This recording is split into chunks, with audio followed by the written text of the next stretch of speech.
തള്ളാനും വയ്യ, കൊള്ളാനും വയ്യ എന്നൊരവസ്ഥയിലേക്ക് എത്തിയിരിക്കുകയാണ് പിണറായിയും CPM-ഉം. കളിച്ച് കളിച്ച് അയ്യപ്പനെ കയറി കളിച്ച് അവസാനം ശബരിമലയിലെ സ്വർണമൊക്കെ അടിച്ചുമാറ്റി പാർട്ടിയും പാർട്ടിക്കാരുമൊക്കെ കൊഴുത്ത് മിനുങ്ങിയപ്പോൾ അവസാനം അയ്യപ്പൻ ഒരു തീരുമാനത്തിലേക്ക് എത്തി. ഈ കൊഴുത്തവരെയൊക്കെ പിടിച്ചു കുറച്ചു കാലം ജയിലിലടയ്ക്കാമെന്ന്. അങ്ങനെ ജയിലിലടയ്ക്കാൻ പോയ അവസാനത്തെ ആളാണ് പത്മകുമാർ. 6 പേരെ ജയിലിലേക്ക് വരിവരിയായി കൊണ്ടുപോകുവാനും കഴിഞ്ഞു. അങ്ങനെ സഖാക്കൾ ഓരോരുത്തരായി ജയിലഴികൾക്കുള്ളിൽ എത്തുകയും ചെയ്തു. ഇനി പത്മകുമാറിന്റെ മൊഴികളിൽ നിന്ന് ലഭിക്കാൻ പോകുന്ന ആ മൊഴിപ്പുറത്ത് ചിലപ്പോൾ ഈ കാരണഭൂതനായിട്ടുള്ള പിണറായി വിജയൻ അടക്കം ചിലപ്പോൾ അകത്തു പോകുന്ന ഒരു സാഹചര്യം ഉണ്ടാകും. കഴിഞ്ഞ ദിവസം കണ്ടല്ലോ നമ്മൾ കടകംപള്ളി സുരേന്ദ്രൻ, ആ കാലഘട്ടത്തിലെ ദേവസ്വം വകുപ്പ് മന്ത്രിയായിരുന്നു. ഒരു വാചകം എന്നൊരു മാധ്യമപ്രവർത്തകൻ ചോദിക്കാൻ ശ്രമിച്ചപ്പോൾ ആ മാധ്യമപ്രവർത്തകനോട് അരിശത്തോടുകൂടി പ്രതികരിക്കുന്ന കടകംപള്ളി നമുക്ക് കാണാൻ കഴിഞ്ഞു. കടകംപള്ളി, താങ്കൾ തെറ്റൊന്നും ചെയ്തിട്ടില്ലെങ്കിൽ പിന്നെ എന്തിനാണ് ഇത്ര വലിയ ഗൗരവം? എന്തിനാണ് നിങ്ങൾ ഇങ്ങനെ ചാടിക്കടിക്കാൻ നിൽക്കണം? നിങ്ങൾ ഇത്ര ദേഷ്യത്തോടു കൂടി പെരുമാറുന്നത് എന്തിനാണ്? എന്താണ് ഇത്ര അരിശം? നിങ്ങളുടെ മുഖ്യമന്ത്രി ഉണ്ടല്ലോ, ശ്രീ പിണറായി വിജയൻ, അദ്ദേഹം പറയുന്ന ഒരു വാചകമുണ്ട്, മടിയിൽ കനമില്ലെങ്കിൽ വഴിയിൽ ഭയമില്ല. നിങ്ങൾ തെറ്റ് ചെയ്തിട്ടില്ല എന്നുണ്ടെങ്കിൽ നിങ്ങൾ ഇങ്ങനെ കിടന്ന് ബഹളം വെക്കേണ്ട ഒരു കാര്യവുമില്ല. പക്ഷെ നിങ്ങൾ ഇങ്ങനെ ബഹളം വയ്ക്കുന്നതുകൊണ്ട് സമൂഹം തെറ്റിദ്ധരിക്കുന്നുണ്ട്, നിങ്ങൾ കള്ളനാണ് എന്ന് അവർ വിധി എഴുതുന്നുണ്ട്. നിങ്ങളിങ്ങനെ നിങ്ങളുടെ കൂടെയുള്ളവരെ, അപ്പോൾ നിങ്ങളോടൊപ്പം ചേർന്ന് നിൽക്കുന്ന എല്ലാവരെയും, നമുക്കറിയാമല്ലോ ഈ സ്വർണ്ണക്കൊള്ള എന്ന് പറയപ്പെടുന്നതിൽ താങ്കൾക്ക് ഏതെങ്കിലും തരത്തിലുള്ള പങ്കുണ്ട് എന്ന് SIT തെളിയിക്കുകയാണെങ്കിൽ മാത്രം താങ്കൾക്ക് അറസ്റ്റിലാകപ്പെടുകയും ഒപ്പം തന്നെ ജയിലഴികളിലേക്ക് എത്തിപ്പെടുകയും ചെയ്യാം. താങ്കൾ ഇതിലൊന്നും ഭാഗവാക്കല്ലെങ്കിൽ, താങ്കൾ ഈ കാര്യങ്ങളിലൊന്നും ഉൾപ്പെട്ടിട്ടില്ല എന്നുണ്ടെങ്കിൽ, താങ്കൾ ഇതൊന്നും അറിഞ്ഞിട്ടില്ല എന്നുണ്ടെങ്കിൽ താങ്കൾക്ക് മടങ്ങിപ്പോകാം. താങ്കൾക്ക് വീണ്ടും താങ്കളുടെ പാർട്ടിയെ ശക്തിപ്പെടുത്തി മുന്നോട്ട് പോകാം. അല്ലെങ്കിൽ ഇപ്പോൾ ചെയ്തുകൊണ്ടിരിക്കുന്ന കുൽസിത പ്രവർത്തികൾ അടക്കം നടപ്പിലാക്കി സുഷുപ്തിയിൽ വാഴുകയും ചെയ്യാം. അതല്ല എന്നുണ്ടെങ്കിൽ നിങ്ങൾ കട്ടത് അയ്യപ്പന്റെ മുതലായതുകൊണ്ട് തന്നെ അതിനകത്ത് നിങ്ങൾക്ക് പങ്കുണ്ടെങ്കിൽ നിങ്ങൾ അഴിയെണ്ണും ശ്രീ കടകംപള്ളി, അതിലൊരു മാറ്റവുമില്ല. ഇനി ഈ കടകംപള്ളിയിലേക്കോ പിണറായി വിജയനിലേക്കോ ഒക്കെ എത്തപ്പെടണമെങ്കിൽ, SITക്ക് സ്പെഷ്യൽ ഇൻവെസ്റ്റിഗേഷൻ ടീമിൽ എത്തപ്പെടണമെങ്കിൽ അതിന് പത്മകുമാറിന്റെ മൊഴികളാണ് കാരണമാകുന്നത് എന്നുള്ളതാണ്. അതുകൊണ്ട് തന്നെ ഈ പത്മകുമാർ ഏതെങ്കിലും വിധത്തിൽ വലിയ തിരിച്ചടികൾ ഈ പാർട്ടിക്ക് കൊടുത്താൽ അത് താങ്ങാൻ കഴിയുന്നതിനപ്പുറമാണ് എന്ന് പറയേണ്ടിയിരിക്കും. അപ്പോൾ ഇപ്പോഴത്തെ സാഹചര്യത്തിൽ, അതായത് തെരഞ്ഞെടുപ്പ് വന്നിരിക്കുന്നു, ഈ തദ്ദേശ സ്വയംഭരണ തെരഞ്ഞെടുപ്പ് പടിവാതിൽക്കൽ എത്തി നിൽക്കുമ്പോഴാണ് പാർട്ടിയിലെ ഉന്നതന്മാരായിട്ടുള്ള നേതാക്കന്മാരെല്ലാം ഇപ്പോൾ പാർട്ടി ഓഫീസുകളിലില്ല, പകരം ജയിലഴികളിലേക്ക് എത്തപ്പെടുന്നത് എന്നതാണ്. ഇത് ജനം കാണുകയല്ലേ, ജനം തിരിച്ചറിയുകയല്ലേ. അമ്മമാരും സഹോദരിമാരും അടങ്ങുന്ന ഒരു സ്ത്രീ സമൂഹം എന്ന് പറയപ്പെടുന്നത് ഈ ഭക്തിയുടെയും വിശ്വാസത്തിന്റെയും തണലിൽ ജീവിക്കുന്നവരാണ്. അവരെ പറ്റിക്കാൻ ശ്രമിച്ച സഖാക്കന്മാരെ വഴിയിലിട്ട് തടയുന്നില്ലെങ്കിലേ അത്ഭുതമുള്ളൂ എന്ന് കൂടി പറയട്ടെ. എന്തായാലും പത്മകുമാറിന്റെ മൊഴികൾ പാർട്ടിയെ എന്തായാലും അക്ഷരാർത്ഥത്തിൽ ഞെട്ടിച്ചിരിക്കുകയാണ്, മാത്രമല്ല പ്രതിസന്ധിയിലാക്കിയിരിക്കുകയാണ്. അതുകൊണ്ട് തന്നെ പത്മകുമാറിനെ പാർട്ടിയിൽ നിന്ന് പുറത്താക്കാനാകാതെ വിഷമിക്കുകയാണ് പിണറായി എന്ന് പറയുന്നത്. ശബരിമലയിലെ സ്വർണ്ണക്കൊള്ളയിൽ അറസ്റ്റിലായ പാർട്ടി പത്തനംതിട്ട ജില്ലാ കമ്മിറ്റി അംഗവും ഒപ്പം തന്നെ മുൻ ദേവസ്വം ബോർഡ് പ്രസിഡന്റുമായിട്ടുള്ള പത്മകുമാറിനെതിരെ CPM നടപടി എടുക്കേണ്ട എന്നൊരു തീരുമാനത്തിലേക്ക് എത്തിയിരിക്കുന്നു. കാരണം ഈ പത്മകുമാർ രാഷ്ട്രീയ നേതൃത്വത്തിനെതിരെ ആഞ്ഞടിക്കുമോ എന്നുള്ളൊരു ഭയത്തിലാണ് ഇതെല്ലാം ചെയ്തു കൂട്ടുന്നത് എന്നുള്ളത്. മുൻമന്ത്രി കടകംപള്ളി സുരേന്ദ്രനെ പ്രതിക്കൂട്ടിലാക്കുന്ന നിലപാടുകളാണ് പത്മകുമാർ എടുത്തിരിക്കുന്നത്. അതുകൊണ്ട് തന്നെ തൽക്കാലം പാർട്ടി നടപടി വേണ്ട എന്നുള്ള തരത്തിലേക്ക് CPM കഴിഞ്ഞ ദിവസം ചേർന്ന പാർട്ടി സംസ്ഥാന സെക്രട്ടേറിയറ്റ് ഒരു തീരുമാനമെടുക്കുകയും ചെയ്തു. CPM സംസ്ഥാന നേതൃത്വത്തിന്റെ നിർദ്ദേശപ്രകാരമാണ് ഇത്തരത്തിലൊരു തീരുമാനത്തിലേക്ക് അവർ എത്തിച്ചേർന്നത്.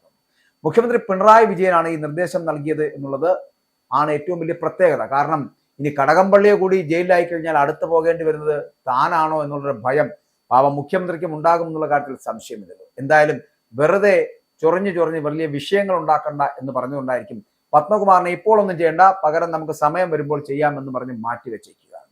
എന്തായാലും ഈ തെരഞ്ഞെടുപ്പ് കാലമൊക്കെ ഒന്ന് കഴിയട്ടെ, എന്നിട്ട് പത്മകുമാറിനെ ഇതൊന്നുമല്ലാത്ത തരത്തിലേക്ക് ആക്കിക്കളയാം എന്നുള്ളത് CPM-ന്റെയും ഒപ്പം തന്നെ പിണറായി വിജയന്റെയും മനസ്സിലിരിപ്പാണ് എന്ന് പറയേണ്ടിയിരിക്കുന്നു.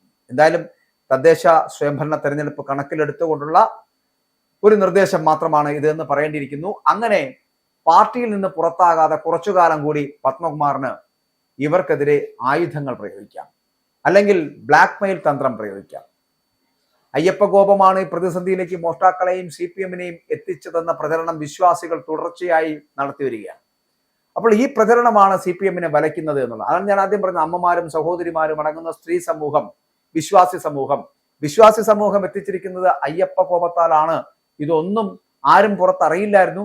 പക്ഷേ ഈ ഉണ്ണികൃഷ്ണൻ പോറ്റി എന്ന് പറയപ്പെടുന്ന ഒരു വ്യക്തിയുടെ വാചകമാണ്, ഒരു വാക്കുകളാണ് ഇപ്പോൾ ഇത്രയും വലിയ കൊള്ള നടത്തിയത് ശബരിമലയിൽ ഇവരൊക്കെയാണ് എന്നുള്ള തരത്തിലേക്ക് എത്തിച്ചിരിക്കുന്നത്. സത്യത്തിൽ ഇത് CPM-നെ അക്ഷരാർത്ഥത്തിൽ പ്രതിസന്ധിയിലാക്കിയിരിക്കുന്നു എന്നുള്ള കാര്യത്തിൽ സംശയമില്ല. ഇപ്പോ ഈ സ്പെഷ്യൽ ഇൻവെസ്റ്റിഗേഷൻ ടീം കോടതിയിൽ കൊടുക്കുന്ന റിപ്പോർട്ട് കൂടി വന്ന ശേഷം നടപടിയുടെ കാര്യത്തിൽ തീരുമാനമെടുക്കാം എന്നുള്ളതാണ് സെക്രട്ടേറിയറ്റിൽ ഉണ്ടായ ധാരണ. അതായത് പത്മകുമാറിനെതിരെ പാർട്ടിയിൽ എന്തെങ്കിലും നടപടികൾ എടുക്കണമോ എന്നുള്ളതിനെ കുറിച്ചാണ്. അറസ്റ്റിലായതിനു ശേഷം പത്മകുമാറിനെതിരെ ഉടൻ നടപടി സ്വീകരിച്ചാൽ പിന്നീട് അദ്ദേഹം അന്വേഷണ സംഘത്തിന് മുന്നിൽ നൽകുന്ന മൊഴി അത് പാർട്ടിക്കും സർക്കാരിനും വലിയ പ്രതിസന്ധി ഉണ്ടാക്കുമെന്ന് തിരിച്ചറിഞ്ഞിരിക്കുന്നു പാർട്ടി. അതുകൊണ്ട് പത്മകുമാറിനെ അടുപ്പിച്ചു നിർത്താം കുറച്ചു കാലം കൂടി. തദ്ദേശ തെരഞ്ഞെടുപ്പിന്റെ പ്രചാരണ സമയത്ത് തന്നെ പത്മകുമാറിനെ അന്വേഷണ സംഘം അറസ്റ്റ് ചെയ്തത് തന്നെ രാഷ്ട്രീയമായിട്ട് വലിയ തിരിച്ചടിയാണ് CPM-ന് എന്നുള്ള കാര്യത്തിൽ സംശയമില്ല. വാസുവും CPM-കാരനാണ്. മുൻ പഞ്ചായത്ത് പ്രസിഡന്റുമായിരുന്നു. നമുക്കറിയാലോ, കുളനട പഞ്ചായത്ത് പ്രസിഡന്റായിരുന്നു 10 വർഷക്കാലം വാസു. പക്ഷേ ജനമനസ്സുകളിൽ CPM നേതാവ് എന്ന പ്രതിച്ഛായ ഇപ്പോഴില്ല എങ്കിൽ കൂടിയും അതേസമയം പത്മകുമാറിന്, വാസുവിനില്ല അത്തരത്തിലുള്ള പ്രതിച്ഛായ, പക്ഷെ പത്മകുമാറിന് ഇപ്പോഴും ജനമനസ്സിൽ CPM-കാരനാണ് എന്നുള്ള ചിന്ത തന്നെയാണ് ഉള്ളത്. അത്തരത്തിലൊരു നേതാവാണ്. ഇത് CPM-നെ ആകെ ഉലയ്ക്കുന്നതാണ്. അപ്പൊ അതിനിടെയാണ് ഈ കേസ് അന്വേഷണം തുടക്കത്തിൽ തന്നെ CBIക്ക് കൈമാറിയാൽ മതി എന്നുള്ള തരത്തിലേക്ക് CPM-ന്റെ ചിന്തകൾ ഉണ്ടാകുന്നത്. കാരണം ഹൈക്കോടതിയുടെ നേതൃത്വത്തിൽ കേരള പോലീസിന്റെ പ്രത്യേക അന്വേഷണ സംഘമാണ് ഇപ്പോൾ നടത്തിക്കൊണ്ടിരിക്കുന്ന അന്വേഷണം. ആ ഹൈക്കോടതിയുടെ ഇടപെടൽ ഉള്ളത് കൊണ്ട് തന്നെ ഒരു തരത്തിലുള്ള രാഷ്ട്രീയ ഇടപെടൽ നടത്താൻ ഇവർക്കാർക്കും കഴിയുകയുമില്ല. അതുകൊണ്ടാണല്ലോ സഖാക്കന്മാരെ നിങ്ങൾ വരിവരിയായി ഇതാ ജയിലിലേക്ക് പോകുന്നത് എന്ന് പൊതുസമൂഹം പറഞ്ഞു തുടങ്ങിയിരിക്കുന്നു. അപ്പോൾ ഇവിടെ ജീവനക്കാരിൽ മാത്രം വേണമെങ്കിൽ അന്വേഷണം ഒതുങ്ങാവുന്ന ഒരു പ്രതീക്ഷയിലായിരുന്നു ഈ CBIയെ കുറിച്ചുള്ള അന്വേഷണത്തെക്കുറിച്ച് ആലോചിക്കുന്നത്. എന്നാൽ ഇവിടെ കൈവിട്ടുപോയ കളി ഇപ്പോൾ ഹൈക്കോടതിയുടെ നിരീക്ഷണവും കേരള പോലീസ് അന്വേഷണവും ആയതിനാൽ തന്നെ അതിനെ രാഷ്ട്രീയപരമായി എതിർക്കാൻ കേരളം ഭരിക്കുന്ന CPM-ന് കഴിയുന്നില്ല എന്നുള്ളതാണ് വസ്തുത എന്ന് പറയുന്നത്. ഇനി അഥവാ CBI ആയിരുന്നു അറസ്റ്റുകൾ നടത്തിയത് എങ്കിൽ എന്ത് ചെയ്യുമായിരുന്നു? BJPയുടെ രാഷ്ട്രീയ അജണ്ടയിൽ പ്രതിരോധം തീർക്കാൻ കഴിയുമായിരുന്നു ഇതിനെ.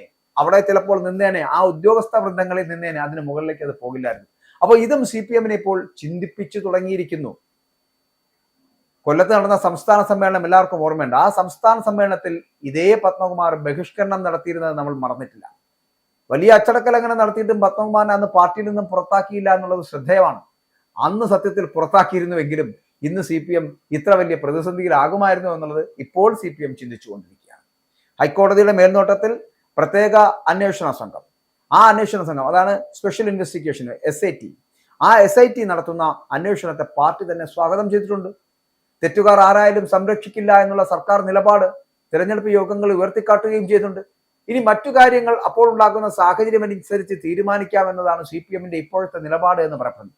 ഒരു നിലപാടെടുത്ത് മുന്നോട്ട് പോകാൻ കഴിയാതെ തളർന്നു നിൽക്കുന്ന മുഖ്യമന്ത്രിയെയും കൂടെ കൂടുന്ന MV ഗോവിന്ദനെയുമാണ് നമുക്ക് കാണാൻ കഴിയുന്നത്.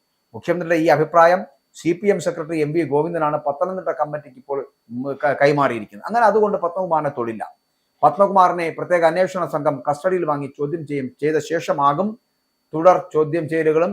മാത്രമല്ല അതിനുശേഷം ഈ ചോദ്യം ചെയ്യലിൽ രാഷ്ട്രീയ നേതൃത്വത്തിനെതിരെ നിലപാടെടുക്കരുത് എന്നുള്ള സന്ദേശമാണ് ഇപ്പോൾ പത്മകുമാറിന് ഈ രാഷ്ട്രീയ വൃത്തങ്ങൾ നൽകിയിരിക്കുന്നത്. സർക്കാർ നിർദ്ദേശത്തിന്റെ അടിസ്ഥാനത്തിലാണ് ഉണ്ണികൃഷ്ണൻ പോറ്റിയുടെ കൈവശം സ്വർണ്ണപ്പാളികൾ അറ്റകുറ്റപ്പണികൾക്കായിട്ട് കൊടുത്തുവിട്ടത് എന്നുള്ള പത്മകുമാറിന്റെ മൊഴി, ആ മൊഴിയാണ് ഇപ്പോൾ പ്രതിസന്ധി ഉണ്ടാക്കുന്നത്. ഇപ്പോൾ ജുഡീഷ്യൽ കസ്റ്റഡിയിൽ തിരുവനന്തപുരം സ്പെഷ്യൽ ജയിലിൽ കഴിയുന്ന പത്മകുമാറിനെ ഈ വരുന്ന തിങ്കളാഴ്ച പ്രത്യേക അന്വേഷണ സംഘം കസ്റ്റഡിയിൽ വാങ്ങും. അതിനുശേഷമാകും വിശദമായിട്ടുള്ള ഒരു ചോദ്യം ചെയ്യലുണ്ടാവുക. അപ്പോൾ 2018 ദേവസ്വം ഭരണസമിതി അംഗങ്ങളെയും അതോടൊപ്പം തന്നെ അറസ്റ്റ് ചെയ്യും. ആരെയും സംരക്ഷിക്കാനും CPM-ന് പ്രത്യക്ഷത്തിൽ കഴിയില്ല എന്നുള്ള പ്രത്യേകത ഞാൻ ആദ്യം സൂചിപ്പിച്ചത് ഇത് ഹൈക്കോടതി ഇടപെടൽ കാരണമാണ് ഇവർക്ക് ഇതിനകത്ത് ഇടപെടാൻ കഴിയാതായി പോകുന്നത്. ഇല്ലെങ്കിൽ CPM ഒക്കെ എന്നേ ഇടപെട്ട് വാസുവിനെ പോലും അറസ്റ്റ് ചെയ്യില്ലല്ലോ. ആരെയും അറസ്റ്റ് ചെയ്യില്ല. CPM-ന്റെ മുഖമുള്ള ആരെയും അറസ്റ്റ് ചെയ്യില്ലായിരുന്നു. ചില ഉദ്യോഗസ്ഥരിൽ ഒതുങ്ങി തട്ടി ആ പണി അവിടെ തീർന്നേനെ, അല്ലെങ്കിൽ ഒന്നാം പ്രതിയായിട്ടുള്ള ഉണ്ണികൃഷ്ണൻ പോറ്റിയിൽ മാത്രം ഇത് ഒതുങ്ങിയേനെ എന്നുള്ളതായിരുന്നു. അന്വേഷണം ആദ്യമേ CBI ഏൽപ്പിച്ചിരുന്നെങ്കിൽ ഇപ്പോൾ CPM-ന് ഇത്രയും വലിയ പ്രതിസന്ധി ഉണ്ടാകില്ല എന്ന് ചിന്തിക്കുന്ന തരത്തിലേക്ക് MV ഗോവിന്ദനും പിണറായി വിജയനും CPM എന്ന് പറയപ്പെടുന്ന പാർട്ടിയും ഒക്കെ എത്തിച്ചേർന്നിരിക്കുന്നു. ഇല്ലെങ്കിൽ ചെയ്യേണ്ടിയിരുന്ന ഒരു കാര്യം ഉണ്ടായിരുന്നു. ഈ പത്മകുമാറിനെ മുമ്പേ അവർക്ക് വെട്ടാമായിരുന്നു. അന്ന് കൊല്ലത്തെ സംസ്ഥാന സമ്മേളനം നടക്കുമ്പോൾ അതിനകത്ത് ഇങ്ങനെ ബഹിഷ്കരണം നടത്തി പുറത്തു പോകുന്ന ഒരു സാഹചര്യം ഉണ്ടായിരുന്നല്ലോ. അന്നേ പുറത്താക്കിയിരുന്നെങ്കിൽ ഇപ്പോൾ ഈ CPM-ന് വലിയ ബാധ്യതയില്ലാതായി മാറിയെന്ന്. തൽക്കാലം ഇപ്പൊ പപ്പനെ കൈവിടേണ്ടെന്നുള്ള ഒരു തീരുമാനത്തിലേക്ക് പിണറായി വിജയൻ എത്തിയിരിക്കുന്നതും കടകംപള്ളിയെ രക്ഷിച്ചെടുക്കുവാനുള്ള അണിയറ നീക്കങ്ങൾ നടത്തുന്നതുമൊക്കെ CPM-നകത്ത് പാട്ടാണ്. പക്ഷേ കടകംപള്ളിയും പിണറായി വിജയനും ഇതിനകത്ത് ഉൾപ്പെട്ടിട്ടുണ്ട് എങ്കിൽ പിണറായി വിജയനെയും കടകംപള്ളിയെയും രക്ഷിക്കാൻ അയ്യപ്പന് പോലും കഴിയില്ല. പിന്നെയാണോ നിങ്ങളുടെ പാർട്ടി നേതൃത്വം എന്ന് ചിന്തിക്കേണ്ടിയിരിക്കുന്നു. അവിടെ ഒരു കാര്യം മനസ്സിലാക്കുക, പപ്പനെ നിങ്ങൾ ബലിയാടാക്കുകയാണെങ്കിൽ അവിടെ കടകംപള്ളിയും പിണറായി വിജയനും ജയിലിലേക്ക് പോകും എന്നുള്ള കാര്യത്തിൽ സംശയമില്ല. പകരം പപ്പനെ നിങ്ങൾ കൈവിടാതിരുന്നാൽ, അതായത് ഈ പത്മകുമാറിനെ നിങ്ങൾ പാർട്ടിയിൽ നിന്ന് പുറത്താക്കാതിരുന്നാൽ, ഒരു സംരക്ഷണ കവചം കുറച്ചു കാലത്തെങ്കിലും കൊടുത്താൽ ഒരു കാര്യം ഉറപ്പാണ്, കടകംപള്ളി ജയിലിൽ പോയാലും പിണറായി വിജയൻ ചിലപ്പോൾ ജയിലിൽ പോയേക്കില്ല.